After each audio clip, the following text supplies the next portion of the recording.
Dnes si varíme zase niečo zo starej slovenskej kuchyne, ktorú ja mám pomaly najradšej.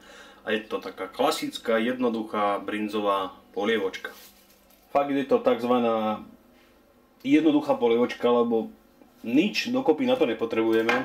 Trocha brinze, to má 125 gramov. Má veľké maslo, ale z toho bude stačiť 50 gramov. Jedna cibula, olej alebo maslo, už je jedno, a troška múky. Jednoduchá, poviem takých pradávna polievka, keď sa ťažko žilo a ľudia varili z toho, čo mali. Takže v hrnci si speníme cibulku, stačí taký menší, ale to receptík zhruba na liter polievočky, teda liter vody pôjde do toho. A som zabudol, vidieť tam ešte 3 deci mliečka, čo potom s mliekom zmiešame brinzu a maslo. Takže cibulku si speníme pekne do sklovita a v takom strednom hrnci. Tady takú odmerku už asi na liter. Takže keď máme cibulku popraženú už pekne, trocha ju poprášime múkou, jemnúčko,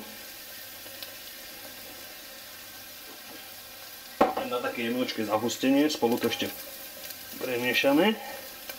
Tak. Zalejeme to tým litríkom vody zhruba.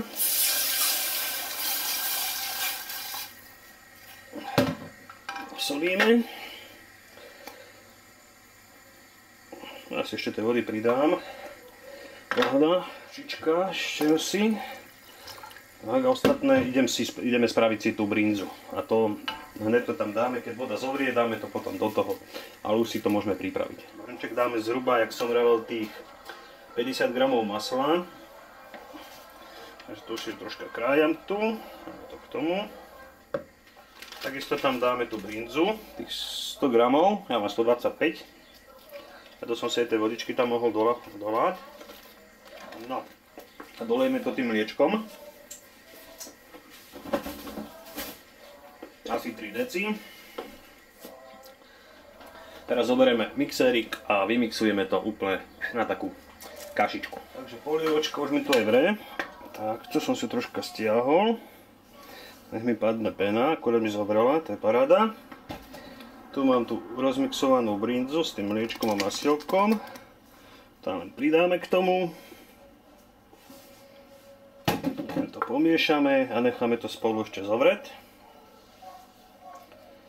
Keď chcete, môžete dosoliť, navrch si môžete nasypať buď čerstvú pažitku, alebo petržlen, alebo náďval, ako také čo pekné zelené voňavučké. No, aspoň tam dám navrch trocha na farbu červenej papričky.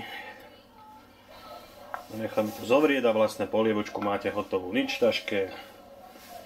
To je fakt polievka našich starých materí. Prajem vám dobrú chuť.